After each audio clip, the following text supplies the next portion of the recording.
Muy bien, muchas gracias. Muchas gracias por invitarme. Es un placer compartir con la ciudad de Medellín esta mesa. La verdad tengo que decir que desde que he entrado he cambiado como 2 o 3 veces en cuanto a lo que quería decir. Me ha estimulado mucho la mesa anterior, o sea que voy a hacer un mix que tenga que ver con, y que empieza con la pregunta de qué es una ciudad creativa. ¿Existen ciudades creativas? Bueno, existen. En la historia está claro que existen ciudades creativas, durante un tiempo al menos, ¿no? Florencia lo fue la Viena de los años 20, bastante increíble, ¿no? Lo que ocurrió en la Piazza de la Signoria, en un lugar donde Galileo inventa la ciencia, porque antes de Galileo no hay ciencia. Dante inventa la lengua italiana, en fin, Giorgio Vasari el diseño, Michelangelo recoge un molusco o un resto de molusco de tierra y se da cuenta de que aquello es un fósil, que no es el resto de una paella, como dirían todavía hoy en día los creacionistas, sino que existe toda una disciplina. En fin, ¿qué había ahí? ¿Qué había? Se pueden reproducir las condiciones, porque para mí crear es crear conocimiento, que si no. Y Florencia en aquel momento fue una ciudad creadora de conocimiento. La Viena de los años 20 también es bastante increíble, ¿no? Duró menos, pero bueno, es la ciudad de Wittgenstein, Popper, Schrödinger, Freud. ¿Qué pasaba en aquella época? Bueno, yo creo que la palabra salido yo creo que es imposible seguramente de crear políticamente esas condiciones, pero se puede aumentar la probabilidad de encuentro, ¿no? La Piazza de la Signoria era un lugar donde la gente se cruzaba. En Viena no sé si fueron las cafeterías o las pastelerías del Sacher, en que uno entraba y se podía encontrar a Popper discutiendo con Freud. En fin, ¿se puede hacer algo para crear ciudades de conocimiento? Bueno, yo lo primero que diré es distinguir entre 2 conceptos que han salido tímidamente. Bueno, uno no tan tímidamente como era la palabra crecimiento. Alguien del público ha dicho muy sensatamente que el crecimiento es un concepto que tiene un límite y, sin embargo, todos, insisto, repito, todos los modelos sociales y económicos se basan en la idea de crecimiento. Aquí hay algo que no funciona porque ya puede ser uno de derechas o de izquierdas, pero no se puede crecer indefinidamente porque va en contra del primer y el segundo principio de la termodinámica. Es decir, no se puede crecer sin límite. No es una cuestión de ideología. Y tenemos en nuestra historia hechos clarísimos, ¿no? Pequeñas metáforas, ¿no? La isla de Pascua o la isla de Aku Aku se quedó aislada en el sentido absoluto de la palabra y bueno, se acabaron, lo deforestaron todo, se acabaron comiendo la isla y al final acabaron comiéndose los unos a los otros, no podían salir de la isla. Esto es una metáfora de lo que puede ocurrir con el planeta. Nosotros también estamos aislados en el cosmos y si nos comemos el planeta, pues se ha acabado el planeta. El otro concepto que ha salido solo una vez aquí es la palabra progreso. ¿Qué es progreso? ¿Existe el progreso? Bueno, yo creo que crecer es aumentar, ya sea de tamaño, ya sea de dinero, ya sea de energía, y eso, como digo, hay una contradicción, y las contradicciones son importantes, entre lo que creemos y lo que vemos. No se puede crecer indefinidamente y aún nuestros modelos están ligados a un crecimiento indefinido. Si todos los habitantes del planeta quisieran vivir como vivimos nosotros, no tenemos suficiente ni con 8 planetas para aguantar este ritmo. Ahora, progresar es otra cosa y es un concepto filosófico y científico que ha tenido un gran debate. y que el debate ahora se actualiza, ¿no? Rápidamente, los biólogos, supongo que habrá biólogos en la sala, han rechazado la palabra progreso dentro de la biología. Tú no puedes decir progreso delante de un biólogo sin que el biólogo te mire los pies diciendo, pero ¿qué dices? ¿No? Es una palabra cargada antropológicamente que no tiene ningún sentido dentro de la evolución biológica. Y desde Darwin la palabra progreso estaba en el debate, en el gran debate intelectual de la evolución biológica. Bueno, rápidamente, progresar no es crecer. Esto es muy fácil de aceptarlo porque afectaría inmediatamente a nuestra intuición como seres humanos, ¿no? Si progresar fuera crecer, pues está claro que la especie más progresiva del planeta serían las bacterias. Luego vendrían los insectos, en fin, y así sucesivamente. Crecer no es progresar. Una especie dominando a las otras especies en peso no es crecer. También se habló de capacidad de supervivencia. Bueno, esta es una idea bonita, ¿no? Es decir, un sistema, paso de un estado A un estado B, tal que el estado B es más progresivo que el A, si en el estado B es más capaz de sobrevivir durante los próximos 10.000 años. Vale, pero esto no hay quien lo calcule, es decir, es incalculable, no se puede, no hay una teoría de la probabilidad que permita hacer una apuesta de futuro como esto, porque no se pueden combinar la probabilidad de hechos que ya han ocurrido con las probabilidades de hechos que no han ocurrido. Es muy bonito hablarlo, pero no tiene ninguna base, ni puede tenerla ninguna base científica, ¿no?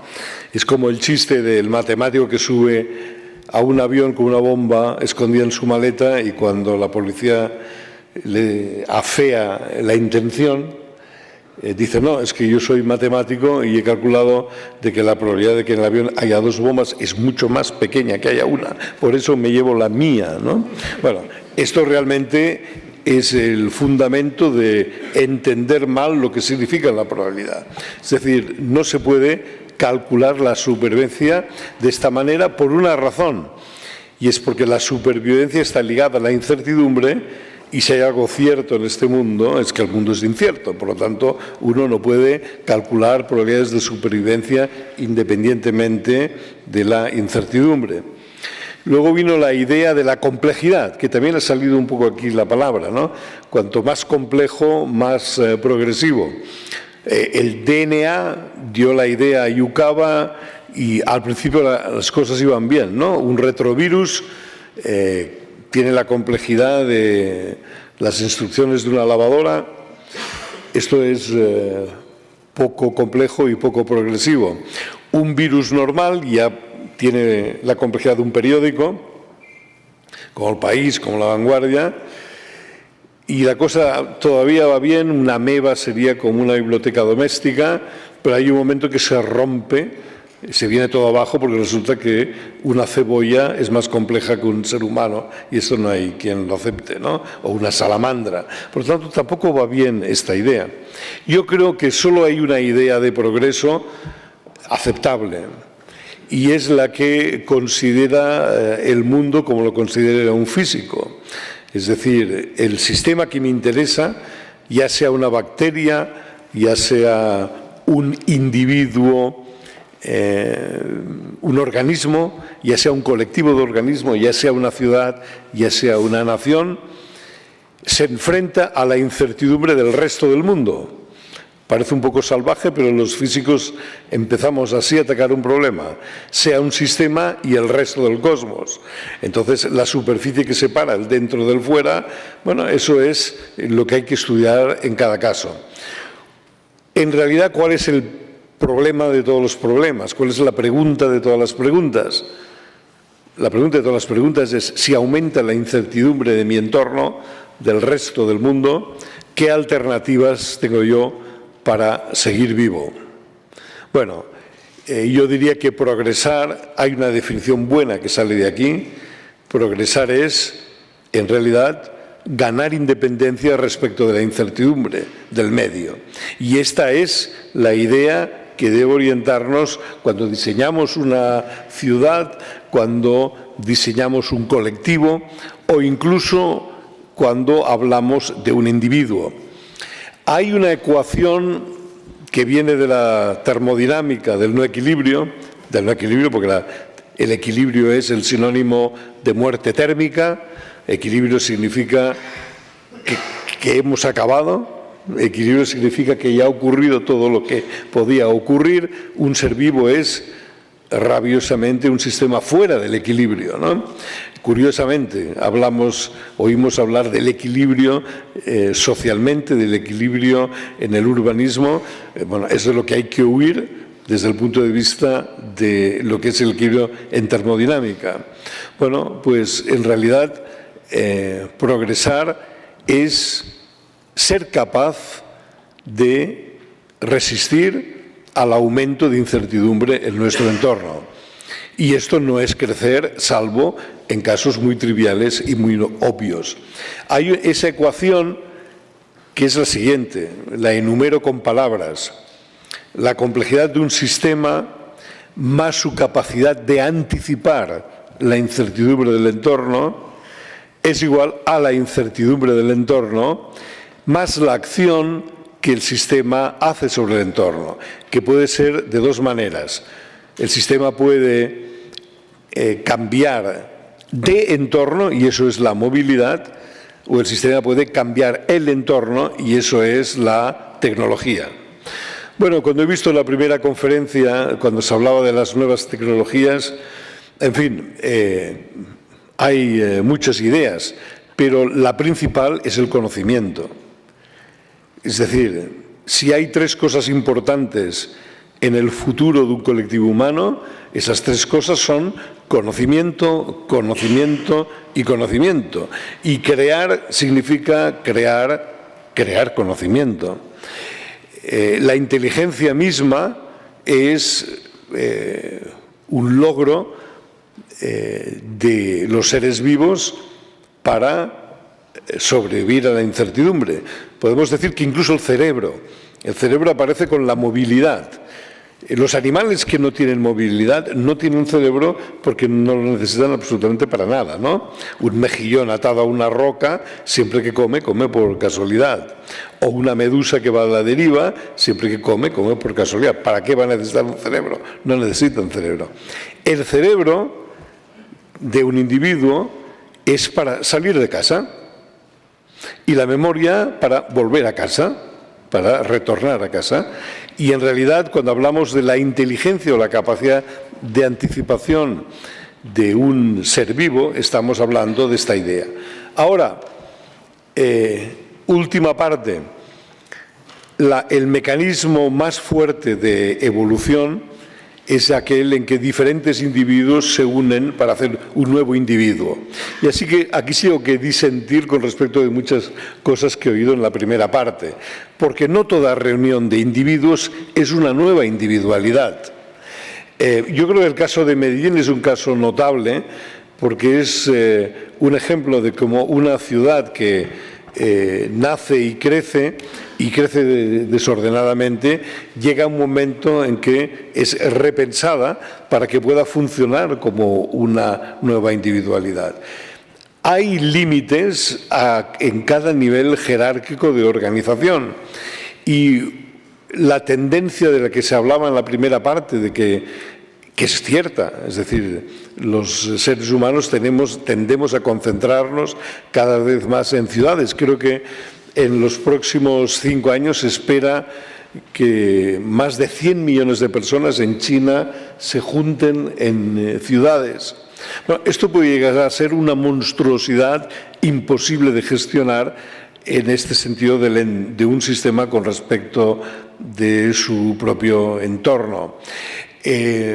Basta ver en la evolución de los seres vivos que cada solución tiene un escenario lógico, ¿no? Un huevo, bueno, puede ser desde el tamaño de un huevo de pez, de caviar, hasta el huevo del pájaro elefante, que era de este tamaño, pero no hay huevos más pequeños que el huevo de un insecto, ni huevos más grandes que medio metro del pájaro de elefante. La solución ya no es viable, no se soportan ciertos factores de escala. La relación entre el volumen, el contenido y la superficie tampoco puede ser cualesquiera. Cuando uno ve una ciudad como la de Sao Paulo, 17 millones de habitantes, o como la de Tokio, bueno, hay algo ahí que ya es una teratoevolución, una monstruosidad, es algo que realmente no puede funcionar. Hay que cambiar de modelos, porque la crisis, un sistema vivo siempre está en crisis, y en realidad son las crisis las que plantean las innovaciones, ¿no? Si no fuera por las crisis, seríamos todos bacterias todavía. Durante los primeros 1.000 millones de años solo hubo bacterias, ¿no? Pero en cuanto se produjo la simbiogénesis, por cierto, un recuerdo a Lynn Margulis, que falleció ayer, justamente. Lynn Margulis, que es la científica autora de la teoría de la simbiogénesis, ¿no? Bueno, esta idea que se ha comentado aquí de la colaboración, esta es realmente una convergencia. La competencia es una de las alternativas, pero no la única. E incluso en la evolución darwiniana cada vez está más claro que la simbiosis y la colaboración es la solución frente a la competencia, que significa cargarse al competidor.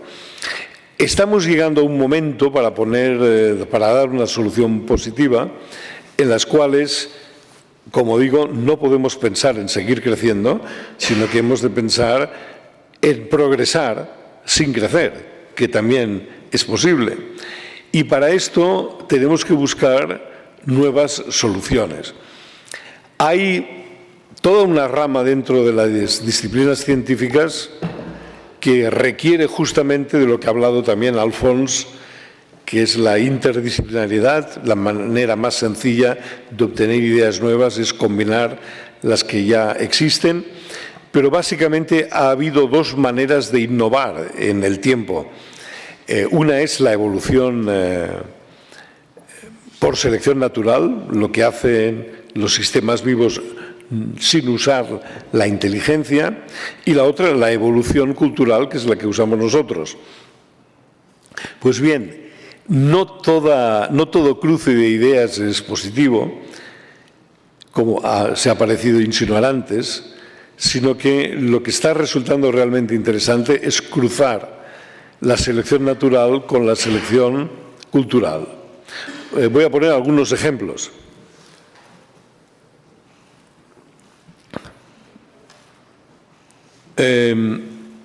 Uno de los que más me ha impactado son los termiteros en la sabana africana y americana. Un termitero es una construcción que llega a tener hasta 3 metros de altura, y las termitas que viven en su interior soportan oscilaciones que en el exterior pueden ser de más de 50 grados en un solo día. Es decir, de día pueden estar a más 50 grados y por la noche bajo 0 grados. Sin embargo, dentro del termitero están a 27 más menos 0,1 décimas.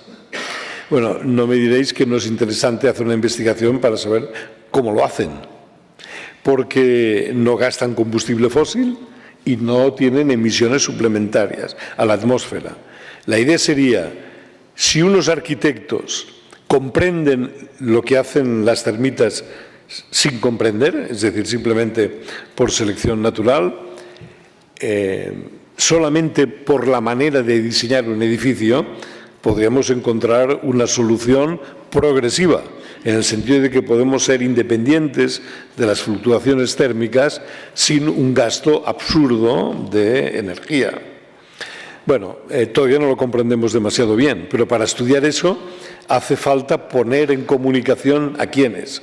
Físicos, ingenieros, biólogos, sociólogos, ingenieros, es decir, hay que poner juntos personas de diferentes ideas y de diferente talante.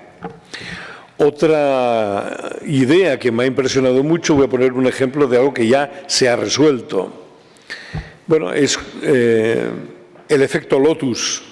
No sé si alguna vez habéis visto una flor de lotus o unas plantas acuáticas, se mantienen secas bajo la lluvia y lo consiguen por una propiedad nanotecnológica, es decir, una gota de agua sobre la estructura de una hoja de lotus no moja porque la tensión superficial entre la estructura de la hoja y del agua hace que la gota sea una esfera y por lo tanto la esfera rueda.